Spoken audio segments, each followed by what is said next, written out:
Uma boa noite a todos, em nome do Senhor Jesus Cristo, amém? Que Deus continue em nosso meio, se manifestando com a sua presença e com a sua palavra. Glória a Deus. Eu vou abrir as nossas escrituras.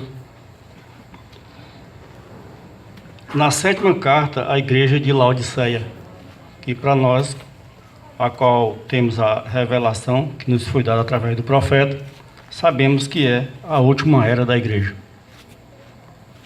E neste versículo que eu irei ler, a partir do 14, mostra justamente a posição da igreja. E ao anjo da igreja que está em Laodiceia escreve: Isto diz o Amém, a testemunha fiel e verdadeira, o princípio da criação de Deus. Eu sei as tuas obras, que nem és frio nem quente. Tomara que foras frio ou quente. Assim, porque és morno, e não és frio nem quente, vomitar-te-ei da minha boca. Como dizes, sou, e estou enriquecido, e de nada tenho falta, e não sabes que és um desgraçado, miserável, e pobre, e cego, e nu. Aconselho-te que de mim compres ouro provado no fogo, para que te enriqueças, e vestes brancas para que te vistas, e não apareça a vergonha da tua nudez, e que unjas os olhos com colírio para que vejas. Eu repreendo e castigo a todos quanto amo. Sê, pois, zeloso e arrepende-te. Eis que estou à porta e bato. Se alguém ouvir a minha voz e abrir a porta, entrarei em sua casa, e com ele cearei, e a ele comigo. Ao que vencer, lhe concederei que se assente comigo no meu trono, assim como eu venci e me assentei com meu Pai no seu trono. Quem tem ouvido, ouça o que o Espírito diz às igrejas.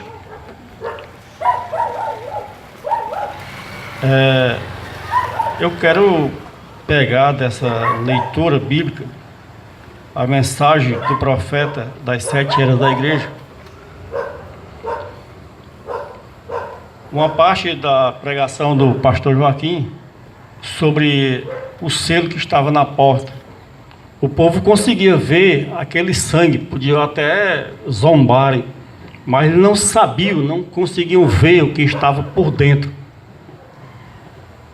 Esse é a mesma coisa nos dias de hoje.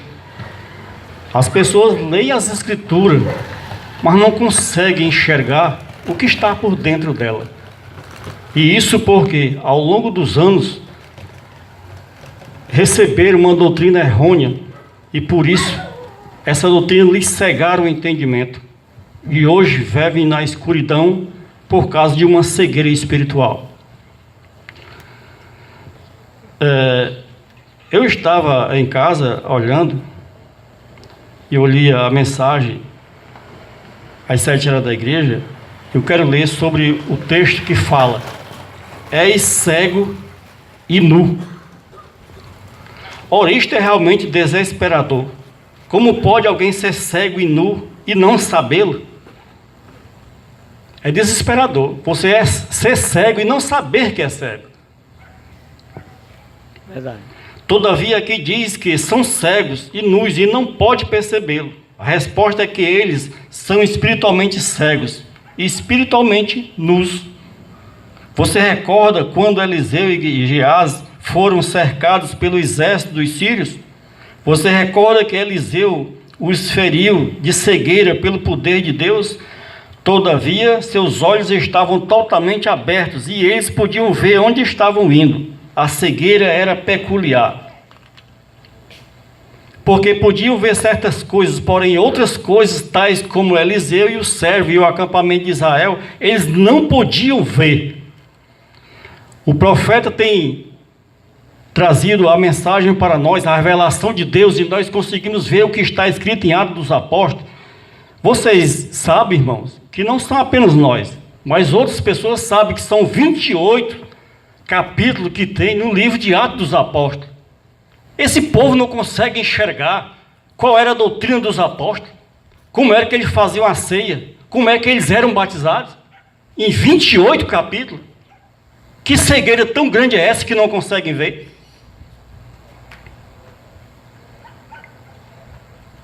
Significa agora, o que isso significa para nós? Significa exatamente o que significou lá no passado, no ministério terreno de Jesus.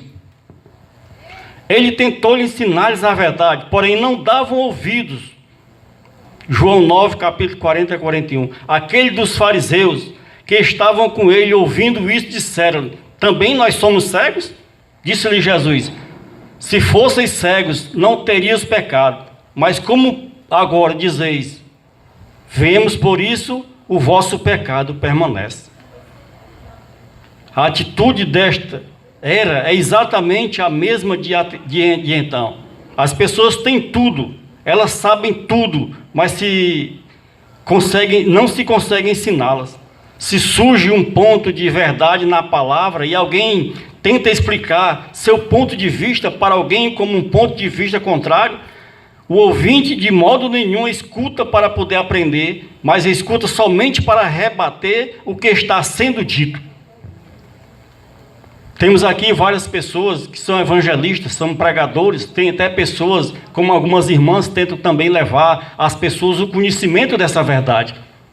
Mas quando vai ao contrário que eles aprenderam, aí começa a discussão, em vez de aceitarem para abrirem os seus olhos, para comprarem colírio de Jesus Cristo, para abrir os seus olhos e verem a palavra para a última hora, para se prepararem para o arrebatamento, a qual eles dizem que querem ir, eles rejeitam. Verdade. A atitude desta era exatamente a mesma de então. Agora eu quero fazer uma pergunta imparcial. Pode a Escritura combater a Escritura? A Bíblia contradizer a Bíblia? Pode haver duas doutrinas da verdade na palavra que digam o contrário ou se ponham uma à outra? Não. Não pode ser assim. Todavia, quantos dentre o povo de Deus têm seus olhos abertos para essa verdade? Nem mesmo 1% que eu saiba tem aprendido que toda a Escritura é dada por Deus e toda ela é proveitosa para ensinar, redarguir, corrigir, etc. Se toda a Escritura é assim dada, então cada versículo se encaixa se for dada uma chance. Porém, quantos creem na predestinação para eleição e reprovação para destruição? Eu me lembro, há mais ou menos 30 anos atrás, eu assistia uma reportagem. Era um senhor que tinha perdido a sua visão e não tinha sido longe. Foi aqui continuando na Perimental, no cruzamento que vai lá no Zé Valdo. Ele disse que ia no carro e vinha um outro motorista cruzando em alta velocidade, bateu no carro dele e ele bateu a sua testa, no caso a sua cabeça, contra a direção, e quando tornou foi no hospital. Quando ele foi olhar, não conseguia ver mais nada, ficou cego. E o rapaz que estava entrevistando perguntou: mas você se lembra das cores? E ele respondeu: bom, no início eu sabia a cor do vermelho, como era o vermelho, como era o azul, lilás, o rosa, o preto, todas essas cores. No início eu tinha conhecimento, mas a passar dos tempos, não conheço mais, não me lembro mais como é a cor vermelha. Eu não sei mais como é a cor azul. Muitas pessoas no dia de hoje, irmãos, lá em uma travessa da sua vida, foram atropeladas por doutrinas errôneas e ficaram cegos. E não conseguem mais enxergar a verdade de Deus. E quanto mais tempo passa, mais vai perdendo o sentido da palavra de Deus. Você consegue levar a verdade a eles, mas é triste. Às vezes, quando nos dói mais, é quando é um familiar nosso, quando é o vizinho nosso que desde criança cresceu com a gente, amigos de escola, que às vezes nós temos o conhecimento deles, são pessoas tão boas, mas não conseguem enxergar a palavra de Deus, a verdade de Deus. Eles leem tanto quanto um de nós, mas eles não conseguem enxergar a palavra de Deus. Jesus Cristo nos ensinou como é que é o sentido da oração. Ele não deu o modelo de oração. Infelizmente, o sistema católico tomou como uma reza e ficou repetindo. Mas o denominado cristianismo, os evangélicos, eles não repetem. Eles têm como conhecimento de que aquilo era um modelo de como se deve orar. Agora vocês observem que, da mesma forma, Jesus Cristo nos ensinou como deve sermos batizados. Da mesma forma, Jesus Cristo nos ensinou que devemos ser batizados em nome do Pai, do Filho e do Espírito Santo. Os mesmos que tomaram a oração como modelo, o Pai Nosso como modelo, que não repetem o Pai Nosso, mas tomaram como modelo, esses mesmos rejeitam como que deve ser feito o batismo. Aquilo lá foi o modelo, Jesus deu uma ordem de como você deve batizar, e não para você repetir aquilo. Ó irmão evangélico, você não crê que o Pai Nosso foi um modelo, como você deve orar a Ele? O batismo é como você deve batizar, não para repetir aquelas palavras novamente.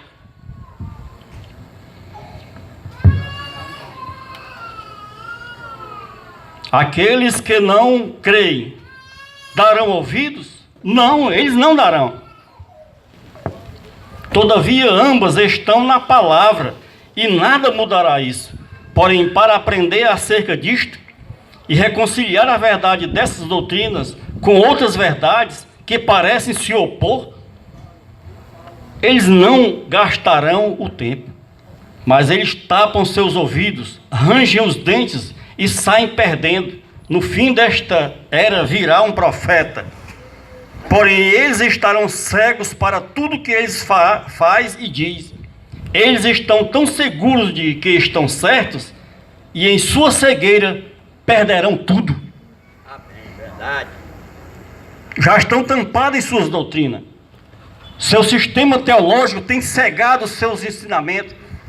Aqueles que ele acha que é levando mais a próximo de Deus, a chegarem mais aproximados de Deus, mas estão se distanciando de Deus. Ao invés de receber a revelação de Deus, estão procurando mesmo interpretar a palavra de Deus. Mas a palavra de Deus se discerne espiritualmente e não pessoalmente. Voltando, eu me lembro que uma mensagem do pastor Joaquim, ele fala, aliás, foi do irmão Brana, no fundo clamo fundo. Ele falava justamente da profetisa Ana, que ela era cega. Mas Deus tinha feito a promessa a ela de que ela viria a salvação, que é Jesus Cristo.